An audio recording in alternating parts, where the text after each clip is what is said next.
અને આ વખતે આખા રાજ્યમાં વરસાદે જે ધડબડાટી બોલાવી છે એ ઉત્તર ગુજરાત હોય કે મધ્ય ગુજરાત હોય કે પછી સૌરાષ્ટ્ર હોય એ દક્ષિણ ગુજરાત હોય એ મોટા ભાગના જિલ્લાઓમાં મુશળધાર વરસાદ વરસ્યો અને અનેક ગામડાઓ એવા છે કે જ્યાં ખેતરો જળબંબાકાર થઈ ગયા, ઘરમાં પાણી ઘૂસી ગયા અને અત્યારે જિંદગી આ પાણી વચ્ચે જીવવા માટે મજબૂર બની છે। અલગ અલગ 20 તસવીરો જ અમે આપને બતાવી રહ્યા છીએ બનાસકાંઠાના થરાદમાં કે જ્યાં ખેતરોમાં પાણી જ પાણી છે, રસ્તાઓ બંધ થઈ ગયા છે અને પરિણામે લોકોને પારાવાર મુશ્કેલીઓનો સામનો કરવો પડી રહ્યો છે। અનેક રસ્તાઓ બંધ થઈ જવાને કારણે પરિવહન બંધ થઈ ગયો છે। તો સુઈગામમાં પણ બનાસકાંઠાના સુઈગામમાં પણ કંઈક આવી જ હાલત છે। ખાનપુર, ચારડા ગામ, ભાટવર ગામના આ દ્રશ્યો આવા તો અનેક ગામડાઓ છે કે જે અત્યારે જાણે કે તળાવમાં તબદીલ થઈ ગયા હોય આ ગામડાઓના રસ્તા, એવી તસવીરો સામે આવી રહી છે।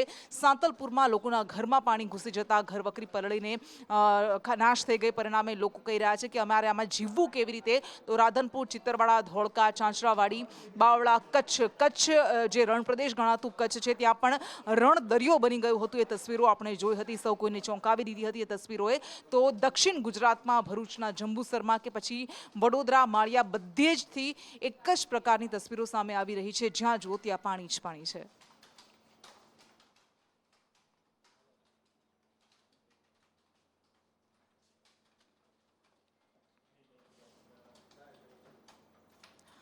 અને બનાસકાંઠામાં મુશળધાર વરસાદ ખાબક્યો અને અનેક ગામડાઓમાં અત્યંત કફોડી સ્થિતિમાં લોકો જીવવા માટે મજબૂર બન્યા છે। અને એમાં પણ બનાસકાંઠાના વાવ, થરાદ, સુઈગામ, ભાભર આ તાલુકાના ગામડાઓમાં હાલત ખૂબ જ ખરાબ છે।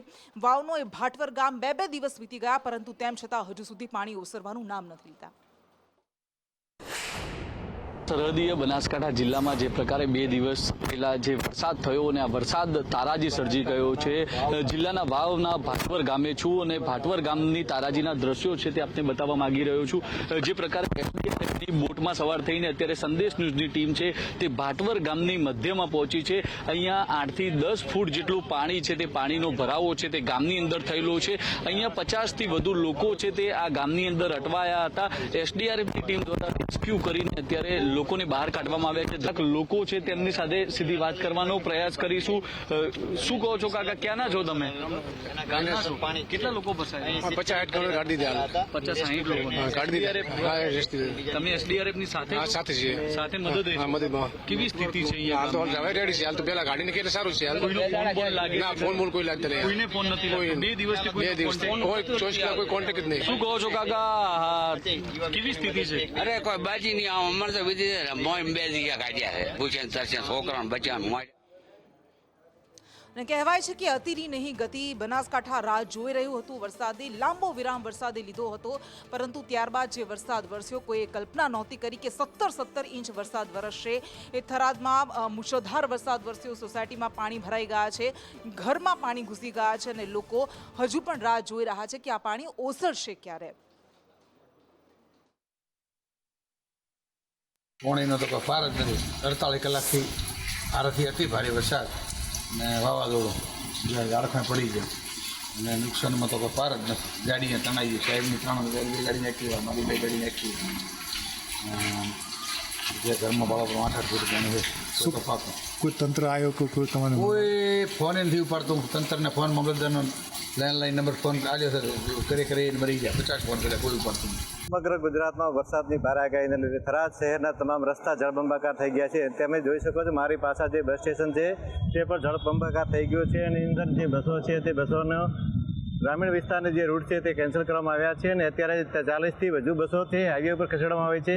ત્યારે જે નવીન બસ સ્ટેશન બનાવ્યું છે તે બિલકુલ કોઈ પ્રજાને કે મુસાફરોનો ઉપયોગ થતો નથી અને ઘણા અવિટના કારણે કોન્ટ્રાક્ટરની બેદરકારીના કારણે જે નવું બસ સ્ટેશન બનાવવામાં આવ્યું છે તે પાણીમાં ગરકાવ થઈ ગયો છે। અત્યારે પબ્લિક અત્યારે હેરાન થઈ રહી છે અને અત્યારે તમે જોઈ શકો છો જે અત્યારે મેઇન રસ્તો છે તે એક જ અત્યારે જે બસ સ્ટેશનવાળો ચાલુ છે। સંદેશ ન્યૂઝ, દેવરામ મિસ્ત્રી, થરાદ। અને આવી જ કંઈક પરિસ્થિતિ અમદાવાદના ગ્રામ્ય વિસ્તારોમાંથી પણ સામે આવી છે। એ ધોળકાના ગામ હોય કે પછી બાવળાના 2 દિવસ વીત્યા પણ પાણી ઓસરવાનું નામ નથી લેતા। લોકો પોતે જાતે ઘરવખરી સાથે સ્થળાંતર કરવા માટે મજબૂર બન્યા છે અને આ દ્રશ્યો જ અમે આપણે બતાવી રહ્યા છીએ। લોકો કહી રહ્યા છે કે આ પાણી ભરાઈ ગયા અને કેટલાય દિવસ સુધી આવી રીતે હજુ પાણી ભરાયેલા રહેશે એની અમને ખબર નથી, કારણ કે આ વિસ્તાર જ કંઈક આવો છે। 3000 વીઘા જમીનને પાકને નુકસાન થયું છે। ખેડૂતો માંગ કરી રહ્યા છે સરકાર સર્વે કરી અને સહાય ચૂકવે।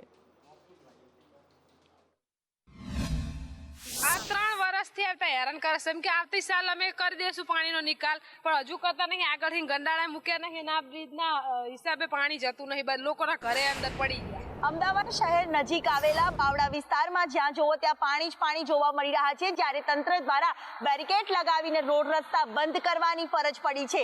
જો કે ચારે કોર પાણી જ પાણી અને પ્રજા પરેશાન થતી દર ચોમાસે હાલાકી વેઠતી નજરે પડે છે. જ્યારે અહીંયાથી પસાર થવું એટલે માથાના દુખાવા સમાન જોવા મળે છે. જ્યારે નીચાણવાળા વિસ્તારોમાં અત્યારથી વરસાદી પાણી ભરાઈ ગયેલા હોવાનું સામે આવી રહ્યું છે. લોકો હાલાકી વેઠતા નજરે પડી રહ્યા છે. કેમેરામેન સંદીપ રાઠોડ સાથે દિવ્યા ચૌહાણ, સંદેશ ન્યૂઝ, બાવડા. તો આ વખતે સાબરમતી નદીએ પણ એ આણંદના ગામડા હોય કે પછી ખેડાના ગામડાઓના હાલ બેહાલ કરી નાખ્યા. આણંદના તારાપુરાનું ચિતરવાડા ગામ કે જે સંપર્ક વિહોણું થઈ ગયું છે, કોઝવે ધોવાઈ ગયા છે. આખા ગામને સાબરમતી નદીના પાણીએ જળમગ્ન કરી નાખ્યું. તમામ રસ્તાઓ પાણીમાં ગરકાવ થઈ ગયા અને 2 દિવસ થઈ ગયા ગ્રામજનો આ હાલાકીનો સામનો કરી રહ્યા છે, પણ કોઈ ફરક્યું પણ નથી.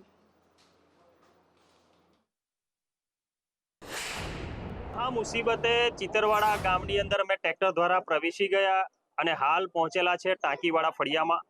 કેટલીક મહિલાઓ છે કે જેમની સાથે પોતાની ઘરવખરી અત્યારે રહી નથી, ખતમ થઈ ગઈ છે, કેમ કે 2 દિવસથી ગામ જે છે એ ગળાડૂબ પાણીમાં છે. શું સમસ્યા છે અહીંયા તમારે? અમારા ઘરમાં અનાજ હજુ રહ્યું નહીં, કશું દે શાકભાજી રહ્યું નહીં. 3 દિવસથી અકબર ઇમનામ છે, 10 દાડા તો ખાતા જ નતા.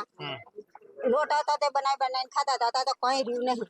હવે શું કરીએ અમે? જો અમારે મજૂરી સાહેબ નથી તો અમે બેઠી તો આગળ રસ્તામાં છે તે પાળા કરી દીધા છે, તો પાળાથી પાણી ખાવતું નથી, તો અમારા બાળ બચ્ચાને અમારે શું ખવડાવવું, કેમ દેવું? ઘર આંગણે પાણી ભર્યા છે, ઘરમાંથી બહાર નીકળાતું નથી. પાણી અમે પાણી તો પીવા માટે તો મરવી ચીસી પાણી નથી પીવા, આ પાણી પી લઈ, પણ અમારે ખાવું શું? ખાધામાં શું પાણી પીવી? ચિત્તરવાડાને જોડતા તમામ માર્ગો અત્યારે પાણીમાં ગરકાવ થયા છે અને આ ગામ જાણે એક જળાશય હોય તેવી પરિસ્થિતિ અહીંયા સર્જાઈ છે. ને અહીંયા આવવા માટે માત્ર 2 જ સાધન અહીંયા કામ કરી શકે છે, એક છે ટ્રેક્ટર અને બીજું હોડી. હવે અહીંયા આ લોકોની સંવેદના સમજવા વાળું કોઈ અહીંયા આવે તેવું ગ્રામજનો અહીંયા વિનંતી કરી રહ્યા છે. આરીફ શેખ, સંદેશ ન્યૂઝ, ચિતરવાડા.